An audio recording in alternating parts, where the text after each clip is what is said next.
प्रज्वल रेवन्ना अब तक का इस देश का सबसे बड़ा scandal. Immediate arrest of Prajwal Revanna. দেশের সবথেকে বড় সেক্স স্ক্যান্ডাল।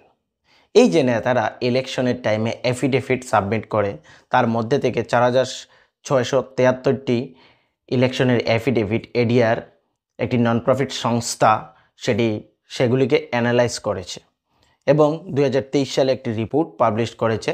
তার মধ্যে থেকে 134 সিটিং এমপিস এমএলএস এর ডিক্লারেশনে কেস এগেনস্ট ওমেন রয়েছে। পলিটিক্যাল পার্টিদের খুব ভালোভাবে জানা থাকে যে এই লোকগুলি উপর কী কী কেস রয়েছে, এই লোকগুলি কী কী করেছে। তারপরেও পলিটিক্যাল পার্টিরা ওদেরকে টিকিট দিচ্ছে এবং ওদের সাথে মিলে ইলেকশনের ক্যাম্পিং করছে এবং মহিলাদের কাছ থেকে ভোটের জন্য ইলেকশনে বড় বড় প্রচার করছে এবং মহিলাদের কাছ থেকে ভোট সংগ্রহ করার জন্য ক্যাম্পিংও করছে। এই কথাগুলি আমি কেন বলছি? 26 এপ্রিল 2024-এ কর্ণাটকের একজন সিটিং এমপি দেশের সবথেকে বড় সেক্স স্ক্যান্ডাল করে এবং আবার এমপির জন্য দাঁড়ায়, ভোটের প্রচার করে, ইলেকশনের ক্যাম্পিং করে এবং যখন এই সেক্স স্ক্যান্ডালটি এক্সপোজ হয়ে যায় তখন সে ইন্ডিয়ার বাইরে জার্মানিতে চলে যায়। শুধুমাত্র একটি নয়, 2900+ ওমেনের সাথে জবরদস্তি করে এবং তাদের ভিডিও বানানোর কথা বাইরে আসে। এই ইলেকশনের মধ্যে সেকেন্ড ফেজে কর্ণাটকের মধ্যে কি হয়েছে দেখো। কর্ণাটকের মধ্যে টোটাল 28 কনস্টিটিউয়েন্সি রয়েছে, যার মধ্যে থেকে 26 এপ্রিল 2024-এ 14টি কনস্টিটিউয়েন্সিতে অলরেডি ইলেকশন হয়ে গেছে এবং আরও 14টির মধ্যে 7 মে 2024-এ হবে। এই 28টি সিটের জন্য ইন্ডিয়া অ্যালায়েন্স তার 28 জন ক্যান্ডিডেটকে দাঁড় করিয়েছে এবং বিজেপি 25 জন ক্যান্ডিডেটস এবং তার যে অ্যালায়েন্স রয়েছে জেডিএস তার মধ্যে থেকে 3টি সিট শেয়ার করে। এই 3টি সিটের মধ্যে জেডিএস ফর্মার পিএম এর নাতিকে এই হাসান কনস্টিটিউয়েন্সি থেকে একটি সিটে এমপি ক্যান্ডিডেটের নাম ঘোষণা করে। উনার নাম হচ্ছে প্রজ্বল রেভান্না। সেই দেশের সবথেকে বড় সেক্স স্ক্যান্ডাল যিনি করেন, আগে আমরা এই ভিডিওর মধ্যে সেগুলো ডিসকাস করব। তো আপনাদেরকে আমি রিকোয়েস্ট করব ভিডিওটি পুরো ভালোভাবে দেখেন এবং নিজেদের লিডারকে কিভাবে চুজ করবেন, ওদের বিষয়ে কি কি আপনাদের জানা থাকা উচিত এবং ওদের ক্যারেক্টার কি, ওরা কি ভালো, অ্যাকচুয়ালি কি ওরা ভালো, সে বিষয়ে জেনে তারপর ওকে ভোট দেবেন বা আপনাদের নিজেদের লিডার হিসেবে চুজ করবেন। এই যে হাসান কনস্টিটিউয়েন্সি, সেখান থেকেই এই কন্ট্রোভার্সির মেইন জায়গাটা রয়েছে। সেই জায়গাতেই প্রজ্বল রেভান্না উনি এইবার ইলেকশনের জন্য দাঁড়িয়েছেন। তো হয়েছে কি, 26 এপ্রিল 2024-এ কর্ণাটকের 14টি সিটে ভোটিং হবে, কিন্তু তার ঠিক 5 দিন আগে চারিদিকে সব পলিটিক্যাল পার্টিরা ওদের নিজেদের ইলেকশনের ক্যাম্পিং করছে। 20 এপ্রিল 2024 হাসান কনস্টিটিউয়েন্সি যেখানে প্রজ্বল রেভান্না দাঁড়িয়েছেন, সেখানে আননোন পারসন মানে আননোন মানুষ এসে সে জায়গার বাড়িতে, ট্রেনে, মার্কেটে, বাস স্ট্যান্ডে সব জায়গাতে পেনড্রাইভ ফেলে চলে যায়। প্রথমত মানুষ এই পেনড্রাইভগুলিকে দেখে কিছুই বুঝতে পারছে না, কিন্তু তার মধ্যে থেকে কিছু সংখ্যক মানুষ সেই পেনড্রাইভগুলিকে লাগিয়ে সেখানে দেখে যে 2900+ ভিডিওস রয়েছে এবং সেই ভিডিওগুলো যখন প্লে করে তখন ওরা দেখতে পাচ্ছে ওদের যে কনস্টিটিউয়েন্সির মধ্যে যে হাসান কনস্টিটিউয়েন্সির মধ্যে যে প্রজ্বল রেভান্না উনি সেই ভিডিওতে, এবং সেই ভিডিওতে ওরা দেখছে উনি মহিলাদের সঙ্গে, মেয়েদের সঙ্গে জবরদস্তি করছেন এবং ওদের ভিডিও উনি নিজে শ্যুট করছেন এবং অনেক ভিডিওতে রয়েছে যে উনি অন্য মানুষকে দিয়ে শ্যুট করাচ্ছেন।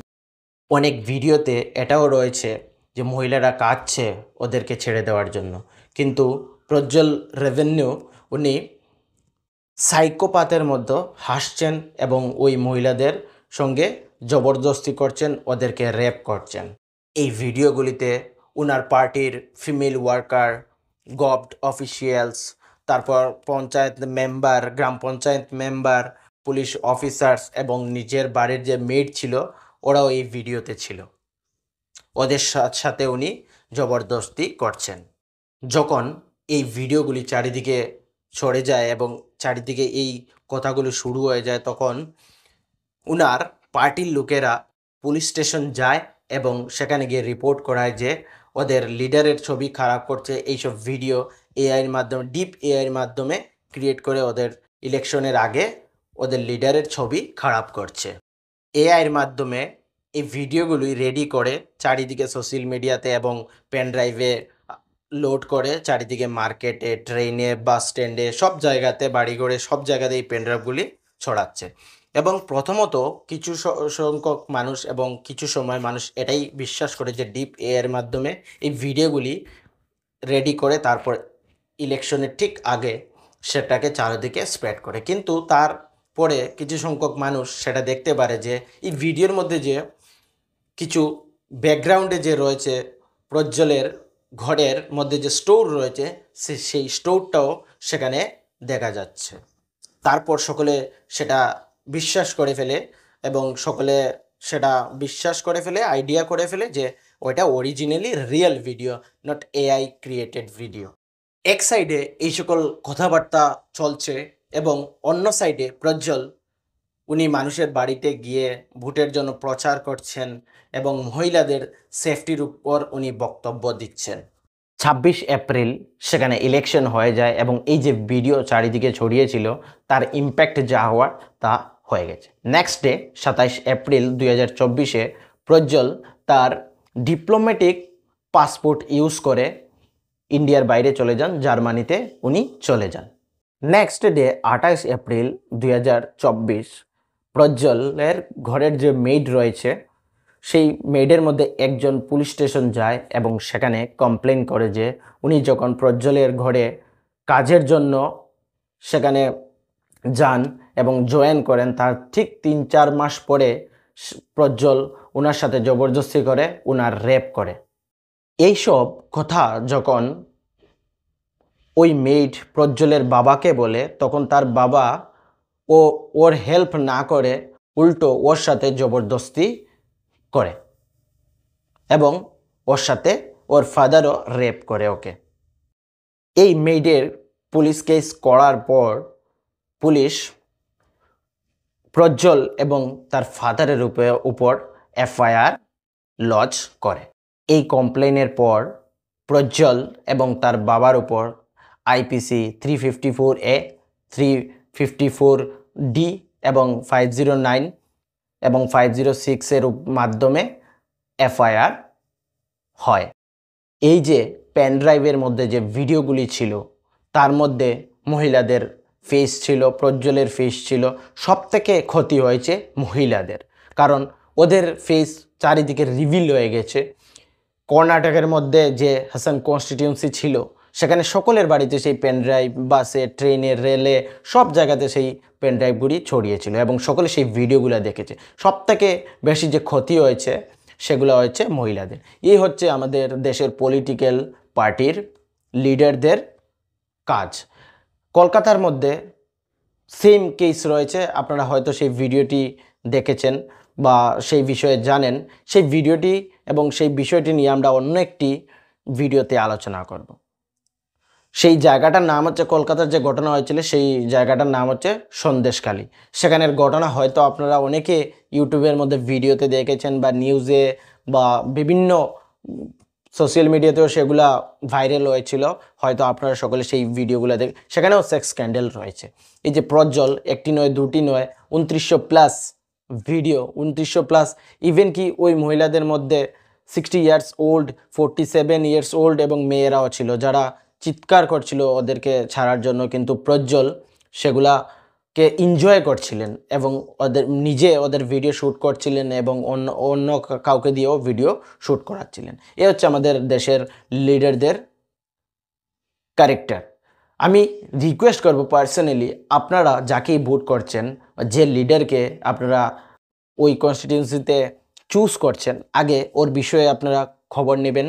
ওর ক্যারেক্টার কি, ওর চরিত্র কি, ওর ফ্যামিলি ব্যাকগ্রাউন্ড কি, সবগুলা ভেবে চিনতে তারপর আপনারা আপনাদের লিডারকে চুজ করবেন। কারণ আমরা লিডার কেন চুজ করি? আমাদের প্রবলেম যাতে ওনাকে বলতে পারি এবং এই প্রবলেমগুলো উনি সলভ আউট করতে পারেন এবং উপরে ওই প্রবলেমগুলোকে পৌঁছাতে পারেন, সের জন্য তো আমরা লিডারকে চুজ করি। কিন্তু যদি এই সকল লিডার এরকম হয়, তাহলে এদেরকে আমরা কেন ভোট দেব, কেন ওদেরকে আমরা ইলেকশনে জিতাবো? সেই বিষয়ে আপনারা চিন্তা করবেন এবং নিজেদের যে কিমতি ভোট রয়েছে, যে পাওয়ার রয়েছে ভোটের, সেগুলাকে ইউজ করবেন। তো এই ভিডিও থেকে যদি আপনারা কিছু শিখতে পারেন, জানতে পারেন, তাহলে আমাদের এই চ্যানেলটিকে সাবস্ক্রাইব করবেন, লাইক করবেন, কমেন্ট করবেন এবং এই ভিডিওটি আপনাদের সোশ্যাল মিডিয়া প্ল্যাটফর্মে শেয়ার করে দেবেন, যাতে সকলে সেই ভিডিওটি দেখতে পারে এবং ভালোভাবে জজ করতে পারে যে ওই লিডার কী রকম এবং ওকে কি জিতানো ঠিক না ঠিক নয়। Thank you.